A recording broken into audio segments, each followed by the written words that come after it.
Let's go.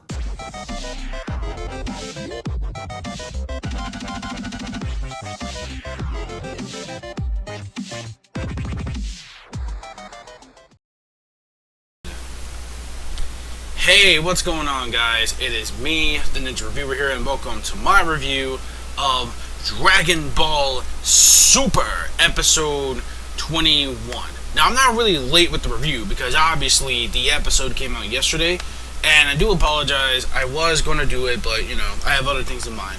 But regardless of that, very quick, this episode of Dragon Ball Super Episode 21. Wow. Toei with a home run with this episode. I fucking really like this episode. They had so much differences now compared to the movie. Because here's the thing. I felt like they were going to be a bit lazy and just keep mostly everything the same, but add little bits of differences and shit like that. But no.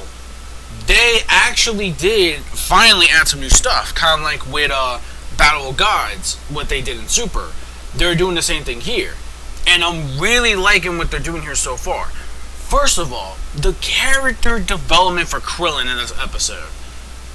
Wow. I gotta say, man, oh wow. I was not expecting that at all, to be perfectly honest. And Frieza, Frieza is Super Troll. Frieza is Super Troll on lockdown. It's like, hey, you're the bitch that I fucking killed. Well, he's not really a girl, but you're the punk bitch that I fucking just like wiped out in like one finger. One finger! No, not one punch, but still, like, literally. And you know, we get the flashback, Krillin exploding, you know, from Frieza and dying. So it's like, from that, he made a deal. It's like, really? They wasted the Dragon Balls to bring trash like you back to life? And like, yo, he's straight up dicking around with this dude. Oh, God. Alright, Krillin was somewhat getting more nervous. He's like, oh shit. Like, why am I getting so scared of? Like, maybe it's because of his intimidation that I'm getting scared. That because I haven't fought in so long, you know, it's because of the reason why. Like, I'm afraid maybe I'll just get like a beat down like quick. Then everyone's getting up on him because Frieza made a deal. It's like, alright, if one of you guys kill this guy right here, you know, Krillin, if you kill him, I'll let you have whatever planet you want to take over.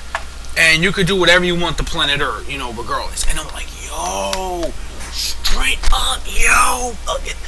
The good old days of fucking Frieza, which is what I love. I love old school Frieza. Like, the way he just, like, fucking doesn't care. Like, this dude is the Hitler of Dragon Ball Z. Like, he don't care. Because this guy, he literally, not to mention, he's fucking troll, man. Like, literally, he is the biggest troll. Like, you know what? I want to have some fun. Because this is getting kind of boring. I want to have some fun. The Frieza army is getting kind of weak. And, Bore, which, by the way, he sucks as a commander. Like, this dude, huge monkey doll. This guy sucks huge monkey balls. He really does. This guy sucks. Anus, cock, whatever. He just sucks. End of story. He's just this dude who's just behind a first commander, and he's just giving the orders to the Frieza army. He's not, you know, tactician. He's not, you know, like, you know, he's not that one dude from One Piece, you know, the tactician. He's not that dude, okay? You gotta have your stats. You gotta have your strategy on how you're actually gonna attack the Z Warriors. And this guy doesn't know fucking shit about that. Like, dead ass, dude, how the fuck were you in command in so many years when Frieza died? I never understood that. But whatever though, regardless. Krillin though, because after all, even Master Roshi gave Krillin the confidence that he needed. And then like everyone else is like, yo, Krillin, just stay out of it. Look, we'll take care of these guys for you. But it's like, no. Master Roshi, man, old school Master Roshi was like, yo, listen, Krillin, you're better than this. You studied you basically watched all the battles up to Frieza, like now, Cell, Majin Buu, and recently Lord Beerus. You pretty much have picked up on how fast their movements are and how powerful their attacks are and where they're going to strike. You pretty much already know that shit. So you don't have to fear, you don't have to do anything.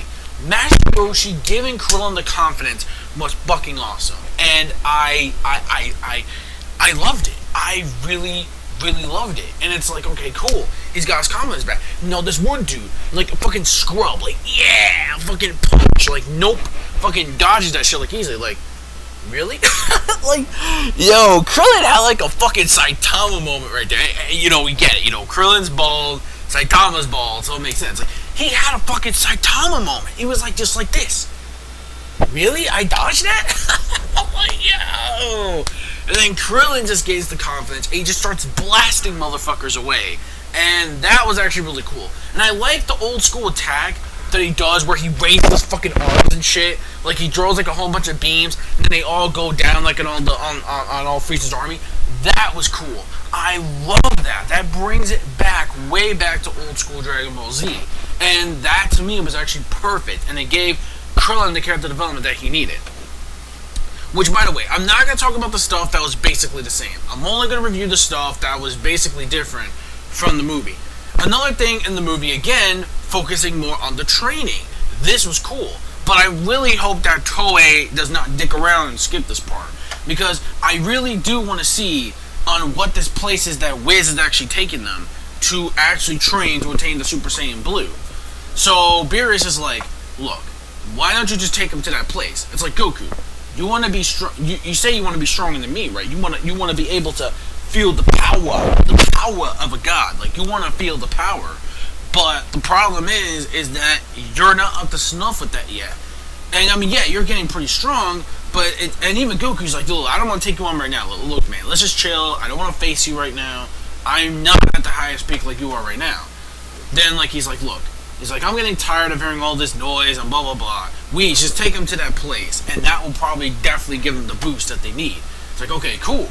And then they teleport to this place, and it's like, yo, what the fuck? Like, we don't even know what it is. But granted, though, that's major hype, because maybe we'll get to see the Super Saiyan Blue firsthand before we actually see it in the resurrection of that arc. Which, if that's the case, that is going to be awesome, and that will definitely be much better constructed than the movie actually attained. So, very great stuff. Yes, that is actually really good.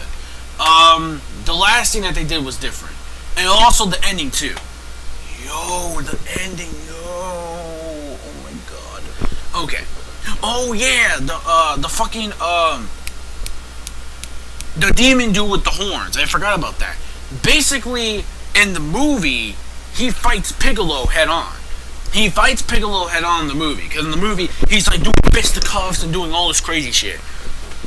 And Tien, too, in this fucking episode was awesome, too. Like, I like Tien, Master Roshi going in. It's like, yo. And he fucking uses Tri-Beam on all these motherfuckers and they get blasted. Just seeing the old school nostalgia of the old Z Warriors, fantastic. Which, again, even in the movie, I really liked that a lot, that they gave mad props to him.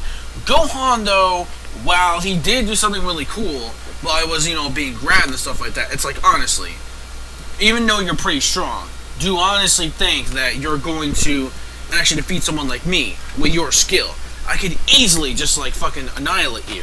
But the demon dude with the horns, he wasn't no bitch. Let's put it that way. This dude went toe to toe with Piccolo in the movie, and man, this dude was actually freaking pretty strong. I'm not gonna lie. This guy should have been the commander. Fuck Gore. Fuck Bagore. Fuck him. Whatever the fuck is the blue short dude. I don't fucking care. He sucks. End the fucking story. This dude should have been the commander of the army. Like, seriously. So what happens is at the very end, well, it's different because he doesn't even fight Piccolo. He's just struggling Gohan. They're giving him some kind of bear hug. And for some reason, it looks like he was about to use some kind of attack to hold his own. But Gohan's like, no, fuck that. I could just, like, transfer. Like, I thought he was literally going to power up and fucking do something cool. But then, yo, Tamago. Yo, what the fuck? This dude out of nowhere just blasts the fucking demon dude. Like, yeah, like, what? Like, fucking casually? When the fuck was this dude this strong, though? In the movie, he got his ass ass murked in like one sitting. Hell, even in the fucking shit with the Frieza spaceship in the earlier episode too, where Frieza was pretty much just like trolling him and just fucking torturing him and shit. But now this motherfucker, it's like, yo, he's like, you said you want to send out your strongest, right? Get real. Even though he's strong, he's not nearly as strong as I am. The truth is, I should have been the very first captain commander of this elite. And you know, he actually agrees with Frieza. Like, you know what? You suck as a leader. Like, you really do. I should be getting all the credit. And yo, Tomiko. And he's got the Zoro voice too. From the by the way, his voice actor is the Japanese voice actor of One Piece. So that's actually very badass right there. And he's another bald fucker. The bald must be in right now because we got Saitama, KRILLIN in this moment, and now Tomiko. What the fuck? Tomiko fucking is like, yo, let me do me. Let me take care of these scrubs. Even though they're not technically scrubs. But this dude, when he powers up, he's like, when Burger gets his fucking scouter on, and he looks at his power level, it's like, this dude is above tier class of the Ginyu Force. What the hell? This dude is above class of Ginyu Force level. Since fucking when? Like, what the hell? Like, really, this dude, he just fucking just like, yeah, he powers up and shit. And he's ready to fucking go. He's like, yeah. And even Goten and Trunks even says that shit. They're like, yo, we should go after them too. And then at the end of the episode, we got the Ginyu Frog. That was pretty hype. That was really cool. So the point is that this episode was very, very awesome on so many changes that they actually did. Even though the animation was pretty awesome, surprisingly, for Toei standards, for the most part, for the first half. The second half, there were some moments where a little bit, you know, the usual Toei stiff animation when it comes to like Planet Beerus and, you know, or the planet that, you know, the gods are on and stuff like that. And there are a little bit of the still images, even where the Frieza's army is and shit like that. You know, little tiny bits of smudges on that. But regardless, though, this episode was just awesome. The character development for KRILLIN. More on the... Oh, wait, one more thing. We finally got to see little glimpses of Frieza's training. Well, not a lot, but, like, sort of a bit. Like, Tomiko was Frieza's sparring partner. He's like, damn, you even gave me a run for my money. Shit. Frieza even told this dude he even gave him a run for his money. Compared to the movie where he just gets, like, bye-bye, blown to space. All of a sudden, this motherfucker becomes a fucking threat. He ain't no bitch. He ain't no bitch. I'm like, yo, holy shit. And then the ending, the Ginyu Frog. That was hype too. So overall, 5 out of 5 episode. It was just amazing. I really love the changes. Finally, they're doing something what I was hoping they were doing, kind of extending the Resurrection of F stuff, since they didn't really have too much going for with the movie with an hour and a half only anyway. So it was really good. And I'm really glad that they're actually doing this. Overall, I am super excited for the next episode. Ginyu is coming back. Yo, Ginyu is back. Ginyu Force. Like, oh my god, yo. I cannot wait. I cannot fucking wait for this episode. Now I really cannot wait to watch this now. So I really want to see how the difference is from the preview alone. So I'm really psyched. So overall, 5 out of 5 episode. Give me your thoughts in the comment section down below of this week's episode of Dragon Ball Super. And I will see you guys next time for Dragon Ball Super episode 22. This is the Ninja Reviewer signing out. Peace out. And my manga fans, keep supporting what you read and what you watch. And that's it.